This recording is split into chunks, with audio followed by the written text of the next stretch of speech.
Hello दोस्तों, आपका स्वागत है आपके अपने चैनल हिंद क्लासेस में। जैसे कि आपको पता होगा कि हमारी तरफ से साइंस की क्लासें निःशुल्क आपको प्रदान की जा रही हैं। इससे पहले हमने एक टॉपिक पढ़ा था जिसका नाम था मानव हृदय, जो कि आने वाले आगामी सभी प्रतियोगी परीक्षाओं के लिए महत्वपूर्ण है। जैसे कि बात करें रीट हो गया, रीट मेंस हो गया, पटवारी हो गया, एलडीसी हो गया और पशु परिचय हो गया। जिस किसी भी एग्जाम में जिसमें साइंस के मुतालिक कोई टॉपिक पूछा जाता है, उन सभी टॉपिक को हम कवर करेंगे। और ये सारे टॉपिक जो होंगे हमारे, वो एनसीईआरटी बेस पे होंगे और हम सबका नोट्स के आधार पर पढ़ेंगे। नोट्स भी बनाएंगे और एनसीईआरटी बेस पढ़ेंगे। हमारे सारे जो नोट्स होंगे वो एनसीईआरटी पर आधारित होंगे और पुराने जो परीक्षाओं में पूछे गए प्रश्न उन पे आधारित होंगे। ठीक है, आज हमारा टॉपिक है तंत्रिका तंत्र। ठीक है, चलो स्टार्ट करते हैं क्लास। तंत्रिका तंत्र होता है क्या है? तो तंत्रिका तंत्र की परिभाषा का अगर बात करें तो तंत्रिका तंत्र का मतलब होता है कि वह तंत्र जिसके अंतर्गत मस्तिष्क व मेरुरज्जु वृता इनसे निकलने वाली तंत्रिकाओं को सम्मिलित किया जाता है, तो उसे ही क्या कहते हैं? तंत्रिका तंत्र कहते हैं। ठीक है, अब बात करते हैं तंत्रिका तंत्र का वर्गीकरण। तंत्रिका तंत्र को बहुत सारे भागों में डिवाइड किया जाता है। सबसे बात करते हैं केंद्रीय तंत्रिका तंत्र, उसके बाद आता है परिधीय तंत्रिका तंत्र और होता है स्वायत्त तंत्रिका तंत्र। तंत्रिका तंत्र को तीन भागों में डिवाइड किया जाता है। पहला होता है केंद्रीय तंत्रिका तंत्र, परिधीय तंत्रिका तंत्र और होता है स्वायत्त तंत्रिका तंत्र। सब बात करते हैं केंद्रीय तंत्रिका तंत्र की। तो केंद्रीय तंत्रिका तंत्र में दो चीजें आती है, एक आता है मस्तिष्क, एक आता है मेरुरज्जु। उसके बाद बात करते हैं हम परिधीय तंत्रिका तंत्र। परिधीय तंत्रिका तंत्र में दो तंत्रिकाएं आती है, एक आती है कपाल तंत्रिका जो कपाल से निकलती है, एक आती है मेरु तंत्रिका जो कि मेरुरज्जु से निकलती है। ठीक है, उसके बाद बात करते हैं स्वायत्त तंत्रिका तंत्र, जिसमें आते हैं अनुकंपी तंत्रिकाएं, अनुकंपी और आता है प्राणुकंपी। ठीक है, अब सबसे पहले हम बात करेंगे मस्तिष्क की, यानी केंद्रीय तंत्रिका तंत्र में पहला भाग पढ़ेंगे, मस्तिष्क के बारे में पढ़ेंगे। ठीक है, ये हमारा मस्तिष्क का चित्र है। अब बात करेंगे मस्तिष्क में कौन कौन से भाग आते हैं। तो सबसे पहले बात करते हैं मस्तिष्क में, अगर बात करते हैं मस्तिष्क की संरचना है पूरी। ठीक है, तो मस्तिष्क के अंदर तीन भाग होते हैं, एक होता है अग्र मस्तिष्क, एक होता है मध्य मस्तिष्क और एक होता है पश्चिम मस्तिष्क। तो अग्र मस्तिष्क के भाग कौन से? अग्र मस्तिष्क में एक आता है प्रमस्तिष्क आता है, एक आता है थैलेमस आता है, एक आता है हाइपोथैलेमस। ठीक है, अब बात करते हैं मध्य मस्तिष्क। मध्य मस्तिष्क जो है ये भाग होता है, इसके अंदर ये चार पिंड आते हैं, इसे कार्पोडा क्वार्जी मैंने कहते हैं, जो आगे हम और पढ़ेंगे। ठीक है, उसके बाद आता है पश्चिम मस्तिष्क। पश्चिम मस्तिष्क के अंदर तीन भाग आते हैं, एक होता है पोन्स, एक आता है मेडुला ओब्लांगेंडा, एक आता है अनुमस्तिष्क। ठीक है, जिसे छोटा मस्तिष्क भी कहते हैं, अनुमस्तिष्क आता है इसका, और एक आता है हमारे इसके अंदर केंद्रीय तंत्रिका का दूसरा भाग आता है मेरुरज्जु, जो कि अनुमस्तिष्क का मेडुला ओब्लांगेंडा के जस्ट नीचे स्थित होता है। ये जो स्पाइनल कॉर्ड कहते हैं इसे, मेरुरज्जु नहीं, स्पाइनल कॉर्ड, जो कि मेरुदंड के अंदर स्थित होता है। अब बात करेंगे मस्तिष्क के बारे में बात करेंगे तो मस्तिष्क जो होता है ना हमारा, इस मस्तिष्क के ऊपर तीन आवरण होते हैं, इसे हम डीएपी कहते हैं। इसकी ट्रिक होती है डीएप यानी ड्यूरामेटर। इसका एक आता है ड्यूरामेटर आता है, ड्यूरामेटर, एक होता है पायरामेटर, एक होता है पायरामेटर, एक होता है ड्यूरामेटर, पायरामेटर, एक होता है अरेक्नाइड। ठीक है, मस्तिष्क के तीन भाग, मस्तिष्क के ऊपर तीन आवरण होते हैं, एक होता है ड्यूरामेटर, एक होता है पायरामेटर, एक होता है अरेक्नाइड। ठीक है, तो बात करें मस्तिष्क के बारे में, सामान्य जानकारी बारे में बात करेंगे। ठीक है, मस्तिष्क स्थित कहाँ होता है? तो मस्तिष्क जो होता है वो कपाल में स्थित होता है। हमारी खोपड़ी होती है कपाल, उसके अंदर मस्तिष्क स्थित होता है। ठीक है, आकार की बात करेंगे तो मस्तिष्क का आकार जो होता है, अखरोट जो होता है ना फल, अखरोट के आकार का होता है। ठीक है, अखरोट देखा होगा, उसके एक आकार का होता है। ठीक है, रंग की बात करेंगे तो मस्तिष्क का जो रंग होता है वो धूसर रंग का होता है। इसका रंग कौन सा होता है? धूसर रंग का होता है। वजन की बात करेंगे तो मस्तिष्क का वजन लगभग 1500 ग्राम यानी 1.5 किलो का होता है। ठीक है, यह बात करेंगे 1300 सीसी का होता है। आयतन की बात करें 1300 सीसी का होता है। अध्ययन की बात करेंगे तो मस्तिष्क का जो अध्ययन होता है वो एनसिफिलोलॉजी कहलाता है। एक एग्जाम में रेलवे का एग्जाम पूछा गया कि मस्तिष्क का अध्ययन क्या कहलाता है, तो एनसिफिलोलॉजी कहलाता है। ईसीजी तो ईईजी की फुल फॉर्म जो होती है वो इलेक्ट्रोएनसेफेलोग्राफी। ये भी एक एग्जाम में पूछा गया कि ईईजी की फुल फॉर्म क्या होती है, तो इलेक्ट्रोएनसेफेलोग्राफी कहते हैं। ठीक है, अब बात करें मस्तिष्क का वर्गीकरण। तो मस्तिष्क को हम तीन भागों में वर्गीकृत करते हैं। हमें पहले भी बताया था मस्तिष्क को हम तीन भागों में वर्गीकृत किया था, अग्र मस्तिष्क, मध्य मस्तिष्क और पश्चिम मस्तिष्क। सबसे पहले बात करते हैं अग्र मस्तिष्क। अग्र मस्तिष्क के तीन भाग होते हैं, एक होता है ग्रान पिंड। ये ग्रान पिंड जो होते हैं वो सूंघने का कार्य करते हैं। ठीक है, मस्तिष्क में सूंघने का जो क्रिया का नियंत्रण होता है वो ग्रान पिंड से होता है। इसलिए कहते हैं कुत्ते में और व्हेल मछली में ग्रान पिंड अधिक विकसित होता है, इसलिए उन्हें सूंघने की क्षमता सबसे अधिक होती है। अब बात करते हैं प्रमस्तिष्क।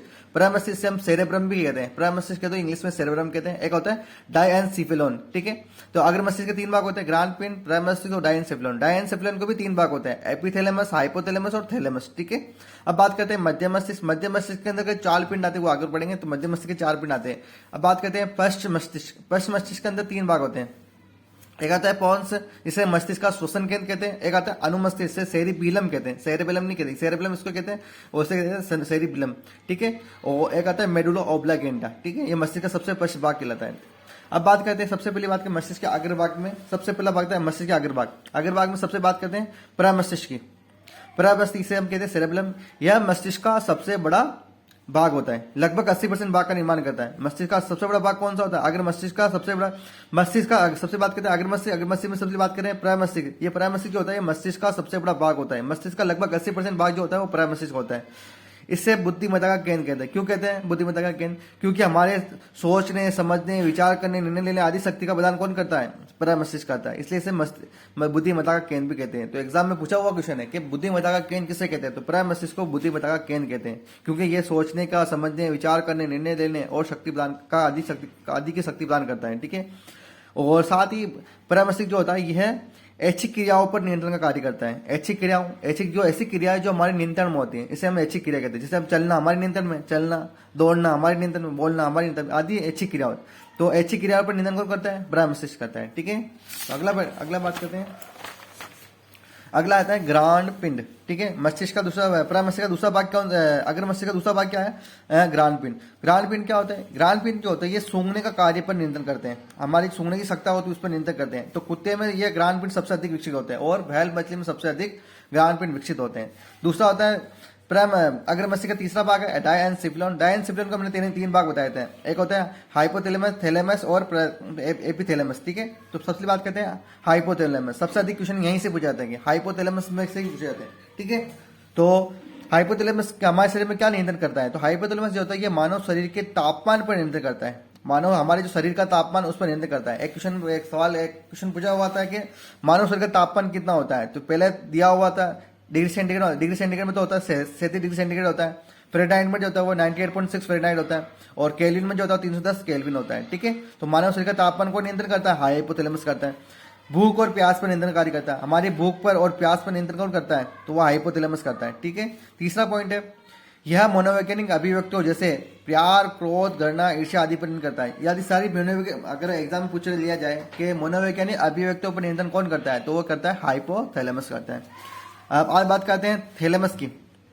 थैलेमस क्या होता है? तो थैलेमस जो होता है ये चोट लगने पर दर्द का एहसास कराता है। चोट लगने पर दर्द का एहसास कौन कराएगा? तो वो थैलेमस कराएगा, ठीक है। और सर्दी और गर्मी यानी ठंड और गर्म का एहसास कौन कराता है? तो वो भी थैलेमस करता है। यह वातावरण की सूचनाओं को ग्रहण करने का कार्य करता है। तो वातावरण से जो सूचना आएगी वो किसके पास आएगी? सबसे पहले थैलेमस के पास है। तो वातावरण की सूचनाओं को ग्रहण करने का कार्य कौन करता है? थैलेमस करता है, ठीक है। उसके बाद बात करते हैं मध्य मस्तिष्क की। मध्य मस्तिष्क जो होता है इसमें अगर मस्तिष्क के बारे में सारे भाग पढ़ लिए। अब बात करते हैं मध्य मस्तिष्क की। मध्य मस्तिष्क क्या होता है? इसके कुल 4 पिंड होते हैं। मध्य मस्तिष्क का निर्माण 4 पिंडों से मिलकर होता है।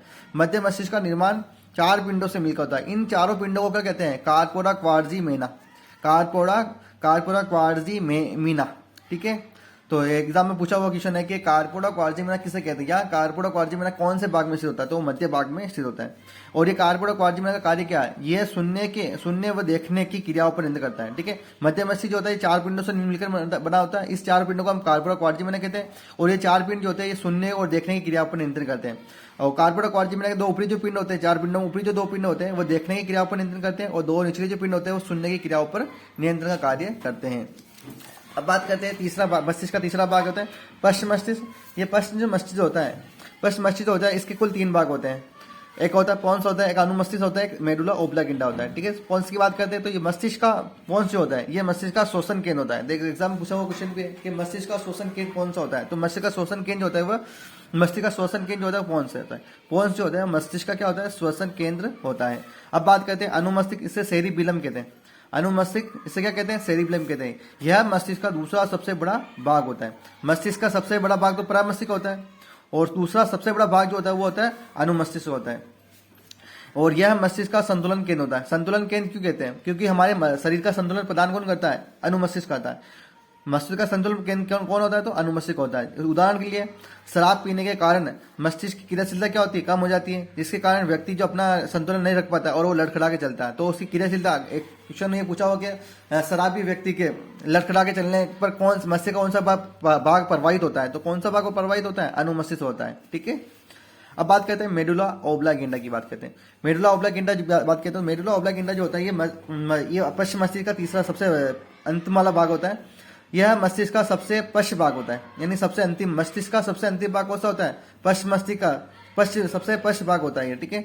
यह धीमी गति से संपन्न होने वाली सभी अनैच्छिक क्रियाओं, अनैच्छिक क्रिया का मतलब जो हमारे नियंत्रण में नहीं होती, और कौन सी अनैच्छिक क्रिया? धीमी गति से आने वाली सभी अनैच्छिक क्रियाओं पर नियंत्रण कौन करता है? मेडुला ओब्लागेंडा करता है। एक बार सुन लो कि धीमी गति से होने वाली सभी अनैच्छिक क्रियाओं पर नियंत्रण कौन करता है? मेडुला ओब्लागेंडा करता है। धीमी गति से मतलब उदाहरण के लिए पलक का झपकना, वो धीमी गति से होने वाली अनैच्छिक क्रिया, और ये अनैच्छिक का मतलब जो हमारे नियंत्रण में नहीं होती है। लार का आना, ये अनैच्छिक, ये धीमी गति से अनैच्छिक क्रिया है। उल्टी का आना, ये धीमी गति से अनैच्छिक क्रिया। छींक का आना, ये धीमी गति से होने वाली अनैच्छिक क्रिया है। पाचन, श्वसन आदि जी क्या है? धीमी गति से होने वाली अनैच्छिक क्रिया। और धीमी गति से होने वाली अनैच्छिक क्रिया पर नियंत्रण कौन करता है? तो मेडुला ओब्लागेंडा करता है, ठीक है। ये मस्तिष्क पूरा कंप्लीट हो गया। मस्तिष्क के बाद हमने पढ़ा था केंद्रीय तंत्रिका तंत्र में मेरु रज्जु पढ़ा था, ठीक है। तो मेरु रज्जु की बात करें, मेरु रज्जु हम कहते हैं स्पाइनल कॉर्ड की बात करते हैं।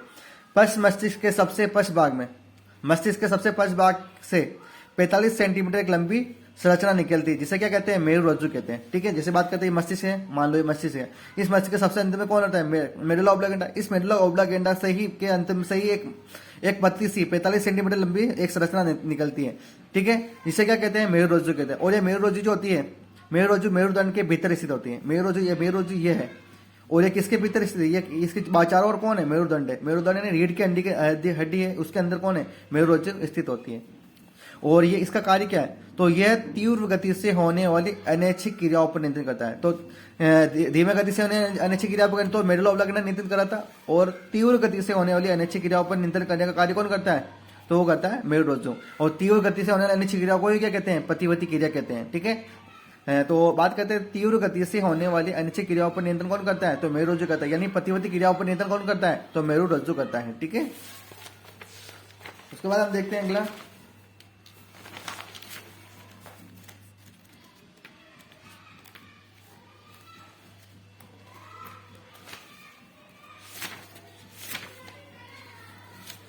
बात करते हैं प्रतिवर्ती क्रिया। प्रतिवर्ती क्रिया कैसे कहते हैं? तो प्रतिवर्ती क्रिया नहीं, किसी गर्म वस्तु को छूते ही हाथ अथवा पैर का वहां से तुरंत हटाना। जैसे आप किसी गर्म वस्तु को छूते हैं तो हाथ और पैर को तुरंत हटा देते हैं, ठीक है। यानी किसी कील को लगते हैं, अगर कील या किसी नुकीली चीज पर हमारा हाथ या पैर लगता है, शरीर लगता है, तो हम फटाफट उसको हटा देते हैं। तो यही क्रिया क्या कहलाती है? प्रतिवर्ती क्रिया कहलाती है। अब प्रतिवर्ती क्रिया का नियंत्रण कैसे होता है? तो माना कि कोई कील है, माना कि कील है, तो ये कील जो चुभी है, तो उस चुभने पर हमारी जो संवेदना है, हमारी जो चुभन हुई, उस चुभन को कौन लेके जाएगा? उस चुभन को लेके जाएगा संवेदी तंत्रिकाएं। संवेदी तंत्रिकाएं हमारे को लेके जाएगी। तंत्रिकाएं जो होती है, वो संवेदी तंत्रिकाएं वो हमारे दर्द जो भी दर्द होगा उसको संवेदना को लेके जाएगी। कहाँ लेके जाएगी? श्वेत द्रव को तक ले जाएगी, श्वेत द्रव को देगी। और ये श्वेत द्रव जो होगा वो किसके बाहर स्थित होता है? मस्तिष्क के बाहर द्रव स्थित होता है, और वो देगी दूसरा द्रव को जो मस्तिष्क के अंदर स्थित होता है, ठीक है। वापस दूसरा द्रव जो होगा वो वापस वो क्रिया की प्रतिक्रिया देगा। किसको देगा? श्वेत द्रव को। और श्वेत द्रव वापस पेरेतंत्रिका देगी, और पेरेतंत्रिका अंग तक ले जाएगी, और वो अंग वापस उस हाथ को वहां से हटा देगा, ठीक है। तो ये क्रिया इससे चलती है। तो प्रतिवर्ती क्रिया का क्रम क्या रहेगा? तो ये रहेगा कि सबसे पहले वातावरण की सूचना आएगी, उस सूचनाओं को कौन लेगा? संवेदी तंत्रिकाएं लेगी। संवेदी तंत्रिका किसको देगी? श्वेत द्रव को देगी। श्वेत द्रव किसको? दूसरा द्रव श्वेत द्रव को, और फिर प्रेरक तंत्रिका संवेदक को देगी कि वो हाथ हटा ले, ठीक है। तो एक बार समझ लो इसको। तो जैसे हमारे को हाथ में कोई कील चुभी, तो उस चुभन को की संवेदना को लेकर कौन जगह संवेदी तंत्रिका लेके जाएगी। संवेदी तंत्रिका देगी श्वेत द्रव को, जो कि मस्तिष्क के बाहर स्थित होता है द्रव, वो उसको देगी। और वो द्रव, श्वेत द्रव इस संवेदना को देगा किसको? दूसरा द्रव को, जो कि मस्तिष्क के अंदर स्थित होता है। वो सूचना को वापस रिटर्न जवाब देगा किसको? श्वेत द्रव को। और श्वेत द्रव वापस रिटर्न देगा प्रेरक तंत्रिका, और प्रेरक तंत्रिका सूचना को लेकर जाएगी अंग तक, और अंग कहेगा कि हाथ हटा लो वापस से, ठीक है। ये मिली सेकंड के अंदर क्रिया होती है, जिससे हम वापस, इसलिए से प्रतिवर्ती क्रिया करते हैं, क्योंकि बहुत तेज इससे होती है इसलिए क्रिया को, ठीक है। अब बात करते हैं कपाल तंत्रिकाएं और मेरु तंत्रिकाएं। यहाँ से एक क्वेश्चन पूछा जाता है कि कपाल तंत्रिका किसे कहते हैं? तो कपाल का मतलब मस्तिष्क, कपाल यानी मस्तिष्क से निकलने वाली तंत्रिकाओं को क्या कहते हैं? कपाल तंत्रिका कहते हैं। और इनकी संख्या पूछी जाती है हमेशा। तो कपाल तंत्रिका की संख्या कितनी होती है? 12 जोड़ी होती है, यानी 12 जोड़ी, यानी जोड़ी में तो 12 होती है, और संख्याओं सिंगल में कितनी होती है? 24 होती है, ठीक है। और अब बात करते हैं मेरु तंत्रिकाएं। तो मेरु रज्जु से निकलने वाली तंत्रिका को मेरु तंत्रिकाएं कहते हैं। मेरु रज्जु से निकलने वाली तंत्रिका क्या कहते हैं? मेरु तंत्रिका कहते हैं। इनसे निकलने वाली इनकी संख्या कितनी होती है? 31 जोड़ी में कितनी होती है? 31, और संख्याओं में कितनी होती है? सिंगल में तो 62 होती है, ठीक है। तो ये होगी कपाल तंत्रिका, मेरु तंत्रिका। अब बात करते हैं अनुकंपी तंत्रिका और परानुकंपी तंत्रिका। अनुकंपी का मतलब होता है कि ये तंत्रिका है, अनुकंपी का मतलब होता है ये उत्तेजना और सतर्कता, यानी आपातकालीन यानी संकटकालीन स्थिति के समय ये क्या करेगी, हमारे को एनर्जी देगी, यानी उत्तेजना और सतर्कता के समय ऊर्जा प्रदान करती है। जैसे हमारे कोई इमरजेंसी हो गई, कोई भी संकटकालीन परिस्थिति आ गई एकदम, तो हमारे हृदय की धड़कन बढ़ जाती है, तो उस समय हमारे को ऊर्जा जो देती है वो कौन देती है, अनुकंपी तंत्रिका देती है। जैसे बात करते हैं उदाहरण हृदय की धड़कन का बढ़ना, तो कब हो गया, एकदम इमरजेंसी होगी, यानी कोई घटना होगी तभी तो हमारी हृदय की धड़कन बढ़ती है, उस समय हमारे को ऊर्जा कौन प्रदान करेगा, अनुकंपी प्रदान करेगी। श्वसन दर का बढ़ना, ये भी कौन कब होता है, जब हम कोई ऐसी आपातकालीन स्थिति आती है जब भी तो होती है, तब उस टाइम जो ऊर्जा प्रदान करता है वो कौन करता है, अनुकंपी तंत्रिका करती है। ठीक है, तो यह संकटकालीन परिस्थिति में सक्रिय होती है। ठीक है, कौन होती है, अब अनुकंपी तंत्रिकाएं। अब बात करते हैं परानुकंपी तंत्रिकाएं। परानुकंपी तंत्रिका जो होती है जस्ट इसकी अपोजिट होती है, मतलब ये विश्राम के समय में हमारे शरीर में ऊर्जा देती, हमारे ऊर्जा में संचय करती है, हमारे इकट्ठा ऊर्जा को इकट्ठा करने का कार्य करती है। परानुकंपी तंत्रिका जो होती है ये विश्राम अवस्था के समय ऊर्जा को संचय करती है, इकट्ठा करती है, जैसे कि आंख की पुतली का सिकुड़ना, पाचक ग्रंथियों का पाचक रस का स्त्रावन करना, और ये सामान्य परिस्थिति में सक्रिय रहती है। ठीक है, तो ये जैसे इन दोनों एक दूसरे का अपोजिट है। ये आपातकालीन अनुकंपी आपातकालीन में ऊर्जा प्रदान करेगी, ऊर्जा को देगी उस समय, और परानुकंपी ऊर्जा को इकट्ठा करेगी सामान्य समय में। ठीक है, ये हो गया हमारे कपाल के समय मस्तिष्क के यानी तंत्रिका के संबंधित महत्वपूर्ण जानकारी। और इसके अगर आपको ये क्लास अच्छी लगी है तो लाइक करें, सब्सक्राइब करें और इसको आगे शेयर करें, और जैसे इसके आगे वाली क्लास है वो बहुत जल्दी आएगी। तब तक के धन्यवाद।